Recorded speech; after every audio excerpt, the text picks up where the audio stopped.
Thank you very much. The good news is my presentation is only 2 hours. So I'm going to try to cover like 5 things here. I'm going to talk about the proposed federal clean fuel standard. We have similar programs in California, British Columbia, so I'm going to give you a little bit of information about how they have worked in those jurisdictions. And then a little bit about what the Canadian Prairie advantages are with respect to clean, low-carbon biofuels, some of the challenges moving forward, and then some conclusions. So the Clean Fuel Standard is a parallel program to the carbon tax. So the carbon tax is meant to put the price up, discourage consumption, and lower emissions that way. The Clean Fuel Standard is targeted at the carbon intensity of the fuels. And so the goal is to reduce the carbon intensity of the fuels that are being used today. And the intent is to have a performance-based approach that incents a broad range of low-carbon fuels. That could be biofuels, it could be electric vehicles, hydrogen vehicles, natural gas, and they're even looking at rewarding emission reductions in the upstream. So if we improve the efficiency of the refinery, that's going to count as well. So broadly, the Clean Fuel Standard is targeted for 30 megatons of reductions by 2030, and it's going to cover liquid fuels, gaseous fuels, and solid fuels. And it's much more ambitious in that respect than what California or British Columbia has done. And 23 megatons of the total 30 is targeted for the liquid fuel stream. So that's mostly transportation, but a little bit extra. It's going to be phased in because it became too big a problem to try to design everything up front. And so the current target is liquid fuels in 2022 and gaseous fuels and solid fuels 1 to 2 years later. Clean fuel programs, low carbon fuel standards have existed in California and British Columbia since 2010 and in Oregon since 2015. So we have some experience with these kinds of programs. The Canadian program is in uncharted waters because we're looking at gaseous and solid fuel streamers as well. So natural gas, coal, and those kinds of things. To add uncertainty, the government has decided rather than use an existing tool to measure the carbon intensity of a program, they're going to design their own new tool. And I am an LCA model developer, and I think it's actually more challenging than the Phoenix pay system. So we will see how that goes. The new tool isn't going to be ready until next year, but the targets have been set. The government has to do a cost-benefit analysis of this regulation. They're trying to get that done before June of this year, so before the next election, but they don't have the measuring stick yet, so cart before the horse. 23 megatons is about an 11% reduction in GHG emissions for liquid fuels. BC and California both had a target of 10% within a 10-year period, so 2010 to 2020. But both have since moved their target to 20% reduction by 2030. So they will be double what the federal target is by 2030. Now, if we looked at an 11% reduction in the gasoline pool and we were only looking at ethanol, we'd need a blend rate of about 30% ethanol. If that was our only compliance option, and 30% ethanol would need about 34 million tons of feedstock, so corn and wheat. But I can tell you the E30 isn't going to happen by 2030. So that's the big, hairy, audacious goal, but that's not what we're going to get to. 11% reduction in the diesel pool would require a biodiesel or renewable diesel blend rate of about 15%, and that would require about 10 million tons of canola, so 4.5 million tons of canola oil. But there will be other oils, used cooking oil, tallow, soybean oil, that can fill that as well. That 15% is much more likely than 30. But there are other compliance options. So we have electric vehicles, we have heavy-duty natural gas vehicles, we have carbon capture and storage if it's related to the fuel production stream. We have efficiency improvements in the refinery, oil production improvements, possibly even including efficiency improvements on oil that we export. So breaking some of the government's own guidelines and principles about all of this being ISO compliant life cycle assessment. And all else fails, paying into an emission reduction fund. So all of these kinds of things are possible, and all that does is add an awful lot of uncertainty because nobody knows what this program is going to look like. So what's happened in other places? Well, California, the solid black line here is what the target was in California for those particular years, and the green line is what was actually delivered.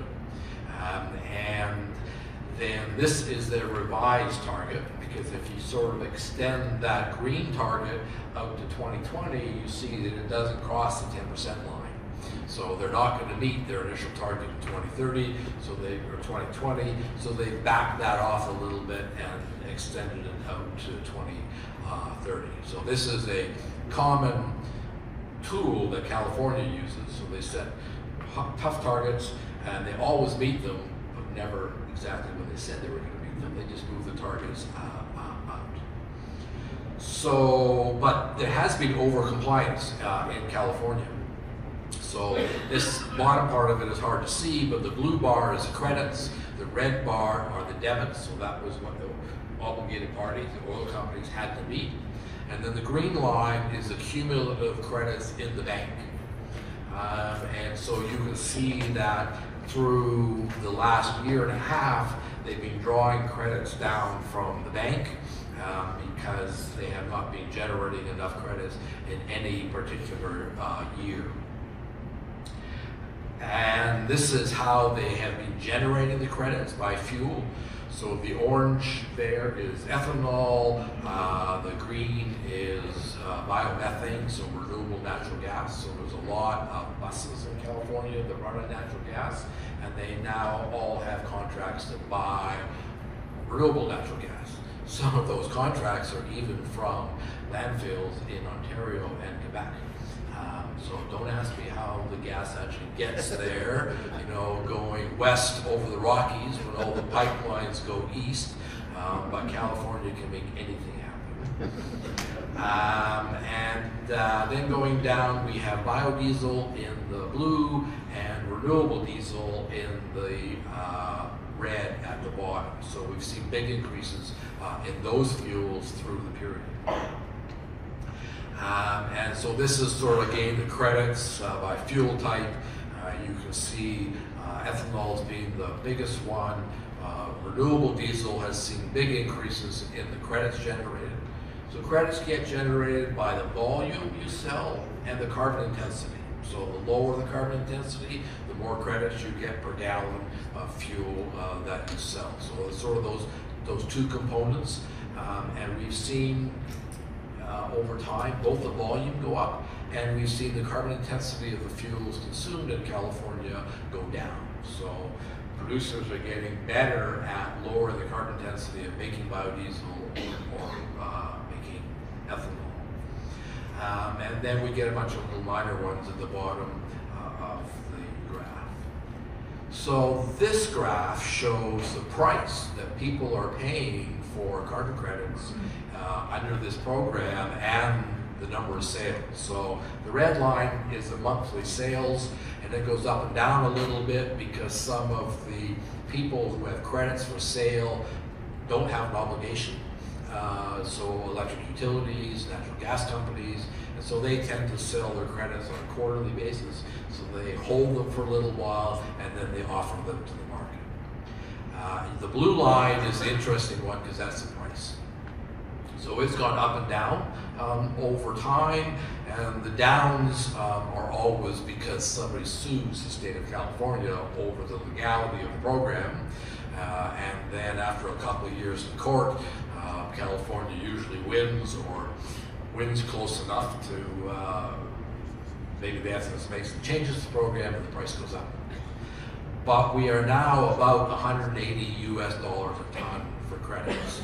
And remember, we have a huge credit overhang in the bank.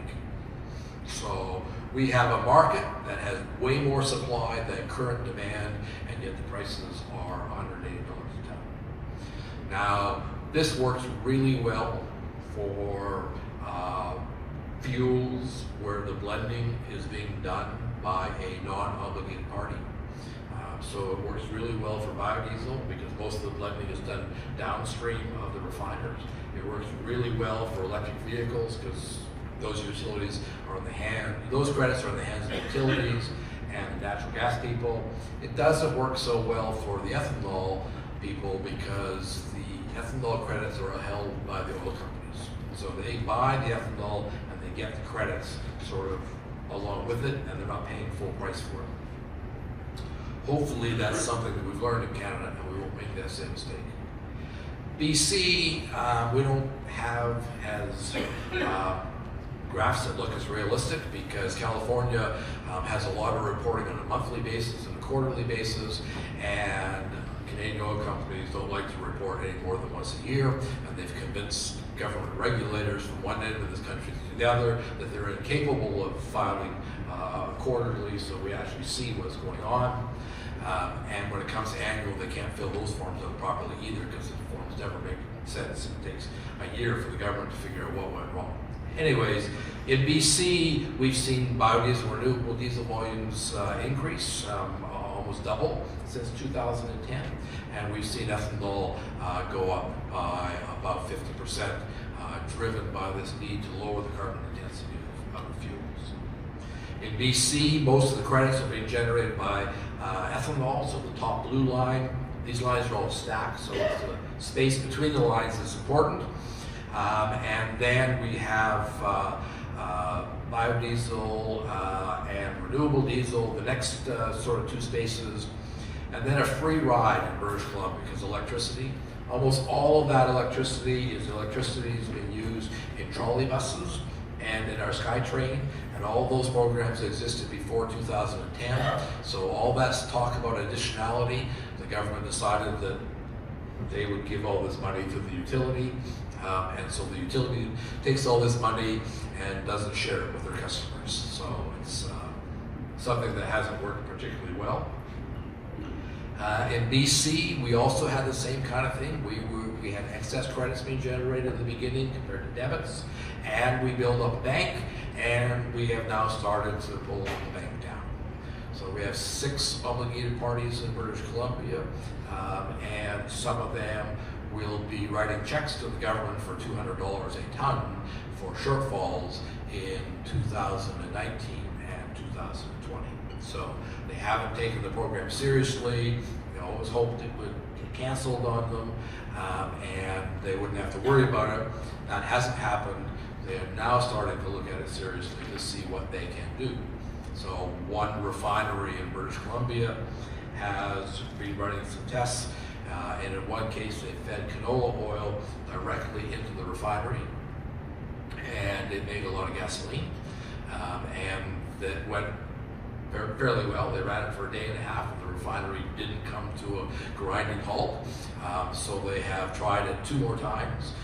The second time, both the second times with tallow, so animal fats being fed into the refinery, which turns out to be fairly low carbon intensity, not an awful lot lower than canola, and again longer runs. So they're now planning on regular production runs of vegetable oils and animal fats into the refinery to make renewable fuels.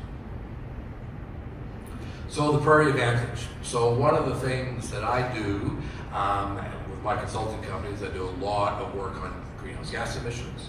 I did some work for the Canadian Roundtable on Sustainable Crops a couple of years ago when I looked at the carbon footprint of the 10 major crops in Canada and looked at it on a regional basis. So 21 different agricultural producing regions across Canada, and looked at the carbon footprint of these crops, the ones that were grown in those regions, for all 10 major crops. And feedstock-related emissions for prairie crops are the lowest in Canada. So Saskatchewan consistently had the best carbon intensity for crop production. And when we looked at Saskatchewan versus the rest of the world, there's no one that comes close to having the lowest carbon intensity as we have here in Saskatchewan. So that's the good news. The bad news is it's not zero. So the zeros that you've seen don't include all of the emissions. So the emissions for manufacturing the fertilizer were not included in those zeros. I suspect that the manufacturing of the fossil fuels that you consume were not counted as part of getting down to zeros. But I will say that the soil carbon increase is recognized in Canada's National Inventory Report. So it is not land use change, it is land management change. It is change in carbon stocks on cropland that remains cropland. And that is being recognized in Canada's National Inventory. We're not getting paid for it, but it is being recognized. Second best. So the two driving factors of why your GHG emissions are so good is not because you're the world's best producers, but it's because where you live. So low precipitation leads to lower N2O emissions from the decomposition of nitrogen fertilizers and crop residues. So that's a real advantage. And of course we have the increase in soil carbon from reduced fallow frequency and the adoption of reduced and no-till production systems. So that makes a big difference as well. Unfortunately, not everybody around the world thinks that it's possible to do what you're doing. So not everyone recognizes soil carbon benefits, soil carbon increases as part of their analysis of feedstock production. So I've done a lot of work for the Canola Council and others. We spent 2 years trying to convince the state of California that this was a real phenomena and should be included in the carbon intensity calculations, so that when canola biodiesel went down to California, it had a low CI score and it could get credited for that $200 a ton. And basically we got bounced from one group within CARB to another group to another group, and when we got bounced back to the first group, we gave up. I've also spent the last 2 years helping the Canola Council get recognized in Europe. So when we export canola to Europe and it can find its way into the biodiesel, it has to meet a certain GHG emissions threshold. And the standard for rapeseed production is about 660 kilograms per dry ton. And here in Saskatchewan, when we include soil carbon, we're down under 200 kilograms per ton. So a third of the GHG emissions in Europe. But we've had a difficult time convincing them that we know what we're doing. We have the data, the modeling that Brian did when he was at agriculture, our national inventory reports that have been internationally reviewed. All of that stuff, they've had excuse after excuse after excuse why they can't recognize that. However, I think we're very, very close. I think I've got the scientists of the European Commission convinced, and we're now trying to get independent third-party review of the numbers as the last step to getting recognition. And so here is the N2O emission factors. This is a little bit like the one you saw before, but this is done on an emission factor basis rather than a per hectare basis. And you can see the dark green is the area with the lowest N2O emission factors, and the red is the highest emission factors. So that makes a big difference for a crop like canola, which has high nitrogen requirement.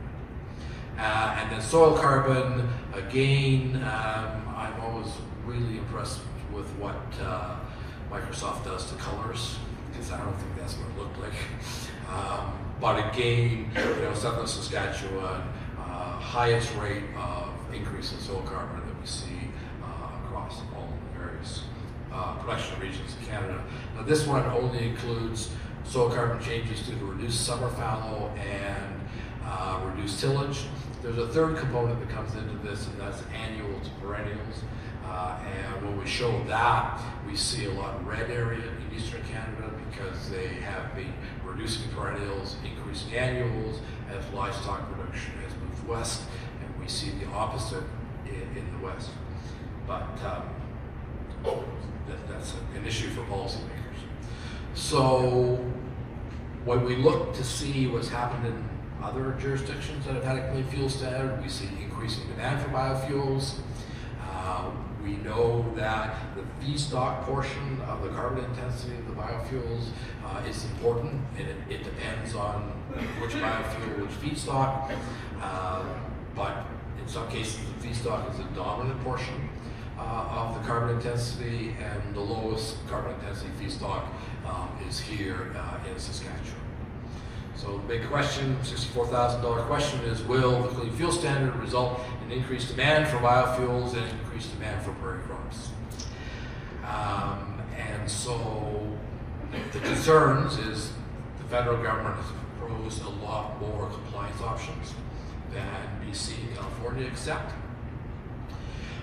So they've actually suggested that half of that 23 megatons might come from emission reductions in the fossil fuel stream. And I think they probably underestimated the potential for carbon capture and storage in their half. Emission reduction fund doesn't exist in California, sort of exists in BC because you can actually write a check for your obligation in BC. And interestingly, the carbon credits in BC are traded at more than $200. So you can write a check for $200. But if you're a big public company, you have to acknowledge in your annual report that you're offside with environmental regulation in the province of British Columbia, and you've had to write the government a check. So the oil companies have actually been paying more than $200 a ton, so they don't have to make that statement. Government of Canada is also going to allow some credit trading between the streams. I don't think this is a big challenge for liquid stream because I think the cost options in the gaseous stream are going to be higher, and we don't have enough obligation in the solid stream once you take electricity out of the picture for it to be a big factor in this whole thing. What's the life cycle assessment tool going to look like? A couple of weeks ago I was at a meeting talking about the design of this program, and they kept talking about land use change, indirect land use change, direct land use change, and they were making some misstatements. And I said, what about land management change? And I got this sort of stunned look from the officials designing this program, like, what is land management change?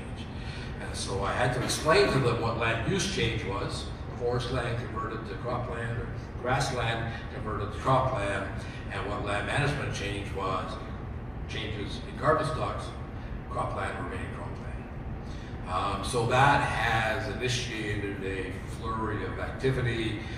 Comments on this are due today. There's a conference call on Friday talking about what they can do about land management change. California didn't include it. Canola Council, as I mentioned, spent a lot of time. Land management change is included in the tool that's used in British Columbia. And Ontario has a program that also measures the carbon intensity, and they also include land management change. ECCC is proposed following the EU sustainability requirements to avoid deforestation, even though those requirements have done absolutely nothing to reduce deforestation, because of what they do is encourage feedstock shuffling. So you get feedstocks for biofuels growing on cropland that was cropland before 2008, and if you need more cropland for make food and you bring that into production after 2008, that's okay, and the EU thinks they've done a wonderful job to ensure sustainable fuels. But all it does is create shuffling, and in recognition of that, they've now suggested they're going to have additional requirements to try to ban palm oil as a feedstock, because the old requirements weren't doing anything. if they had done the LCA properly in the very first place, like BC does, POM would never ever have come into the equation, because their land management change emissions are huge. A third of the POM is grown on peat land, and in order to get the trees not to stand up straight, not fall over, they have to continually drain the water table. And when they drain the water table, all that peat gets exposed to oxygen and it oxidizes. So there's like 50 to 100 tons of carbon dioxide per hectare per year being released from drained peat-like soils. And when you factor that into the equation, it's worse than petroleum fuels. We've had very little discussion about what the shape of the compliance curve looks like, and it's a critical issue. If you ask British Columbia, California, they say we made a mistake. We back-end loaded the curve because we thought we needed time for the obligated parties to figure out how they're going to meet these reductions. Well, the obligated parties didn't change their behavior, put all these credits into the bank, didn't think they had to do anything because they had lots of credits in the bank, and that's a big problem. The government is focused on what the program looks like in 2030, and I keep telling them 2030 is only 1 year out of your 8-year program. You need to understand what's going to happen every single year along the pathway, because you don't want to build up a whole bunch of credits that you deplete in 2030, and in 2031 the whole program implodes because nobody can meet it. I don't think they're listening. So, the Clean Fuel Standard offers a potential for significant increases in biofuel demand in Canada if the obligated parties respond the same way they have in BC and in California. So at least if you're blending biofuels in, they still get to sell a certain amount of fossil fuels. If you switch somebody to an electric vehicle, that customer's gone. So there's not any opportunity for the obligated parties to be generating credits. So there's as much as the biofuel industry doesn't trust fully, their customer, the oil companies, the two of them together actually have a lot going for them as far as this program goes. GHG emission reductions are larger than what BC and California looked like in their first 10 years. So we're looking at 11% instead of 10%. We're going to do it in 8 years instead of 10 years. And so that's a bit of a challenge. As with any complicated regulation, the devil is in the details. We are not going to know all the details until sometime in 2020 with the current schedule, and I don't think they're on the schedule. So they hope to get the draft regulation to Canada Gazette 1 by the end of June, so it can get out for comments before the election in the fall, and I don't think they can meet that target. The other thing we know is that both BC and California did not get the program right the first time, and had to make some significant revisions to the program or sort of set things back. So California actually held constant for 3 years before they were allowed to decline again, and BC had to wait 2.5 years before the program sort of actually became effective after they fixed the problems in the first year. There is no communication between the people running the program in British Columbia and the federal government. They set up a joint federal-provincial committee. They made the BC guy the co-chair, and at the first meeting they told him, we're not going to listen to you. It was for appearances only. And what the government is proposing with the Clean Fuel Standard is a lot more complicated than the two existing programs. And so, lots of potential, lots of questions. I put this presentation on my company's letterhead so I could be a little bit more frank than if I put it on RI Canada's PowerPoint presentation, because RI Canada still has to play nice with the government as they're designing the program. Anyways, I'd be happy to take questions if there are any, or if we're anxious to hit the bar. I'd understand that as well. Supper's outside, so But we could take a couple of questions if we have some people with some burning lines, please. Go ahead. Back to 129. On one of your slides, I think I've seen something like bringing the ethanol content in fuel up to 30%. Is that correct? That's what we have to do if the only obligation tool was ethanol. How does that affect the BTU value of a liter of fuel then? Does that go down dramatically? And do I need way more fuel to go the same distance? So it does go down, BTU does go down, but BTU isn't the whole story. So what you really need to know is what the efficiency is of the fuel of the tailpipe. So E10, 10% ethanol, which all regular gas in Saskatchewan has, reduces the energy content by 3.5%. The information that we have from controlled tests is that the fuel economy changes by about 1%. So the other, the difference between the 1 and the 3.5 is because of better efficiency in the engine. And as you go up, it turns out that there are some sweet spots, and E25 looks like it's about the optimum efficiency boost that you get. But nobody's going to go there yet. The automobile makers are actually pushing for E25 for some future vehicles because they want to build engines that can take advantage of higher octane, and they can increase the compression ratio and get more of the efficiency boost there as well. So I should expect efficiency, like less fuel usage?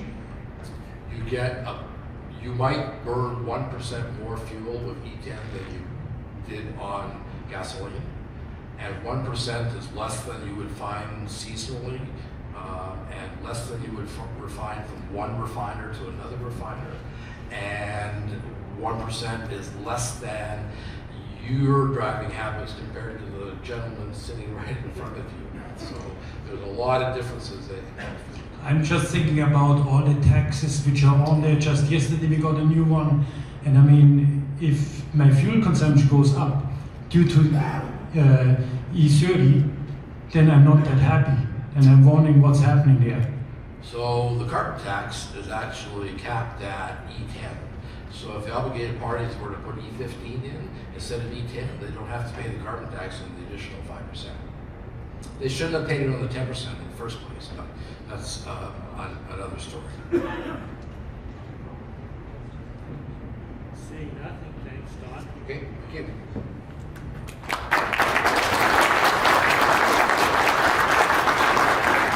Yes, I think